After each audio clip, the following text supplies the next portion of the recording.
Well, it's interesting because I moved from a MiniMed Paradigm Veo, which I liked a lot, but it, again, as a piece of diabetes technology, it had its own quirks. And one of the things that used to drive me crackers about that was that if I had set a temporary basal rate, it would chime every hour to remind me that I'd done it, which means that if I wanted to set one overnight, actually I was disturbing my wife, and it was waking people up, it was waking me up, and it was just, I never understood why that feature was there, but on the 640G, MiniMed 640G, it's just not there, which is perfect. So that, I mean, it's a tiny thing, but those are the sorts of things that get under your skin when you're living with a piece of technology day to day. And there are a whole bunch of other small adjustments that actually I really like with the MiniMed 640G. Things like the fact that you can have named basal patterns, the fact that you can copy a basal pattern from one to another, and all of this is kind of quite granular and quite detailed in the way that you use a pump. But it's the small changes actually, I think, that can make a big difference.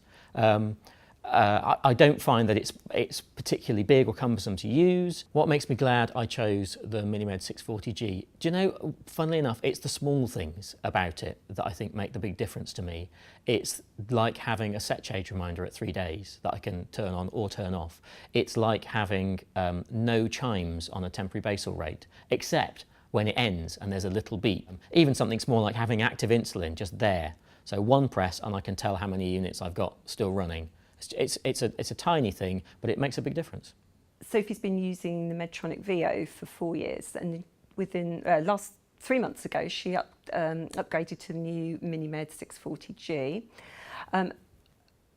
She's used to using a pump, and I'm used to dealing with a pump, but the new pump's even better than the old one. I think SmartGuard is fantastic.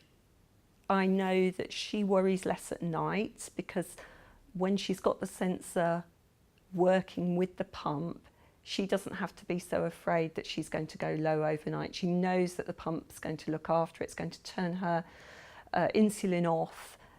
It's going to save her. And I actually think she thinks that that's what it does. And it's right, it does save her. And she really sees that that's what's going on. And then because she's happier, then obviously we're happier, which means that we can then set the pump up to run her blood sugars at a lower level. Certainly if she didn't have SmartGuard working, I know from the way her blood sugars are, she'd be up. Because it's so flexible with the basal rates, what we've done is I've set it up so that the pump, well, us in the hospital obviously, but we've set it up so that her blood sugar on a normal night will rise very slowly till 3 o'clock in the morning, and then she has lots of insulin going in after 3 o'clock. Sophie's got a really strong dawn phenomenon. So between midnight and 3, she's got her lowest basal rates of the whole day. It's something like 0.3 of a unit per hour. After 3 o'clock in the morning, she's up to 1.5 units per hour. So that sort of setup works for her. She doesn't worry then that she's going to go low between midnight and 3.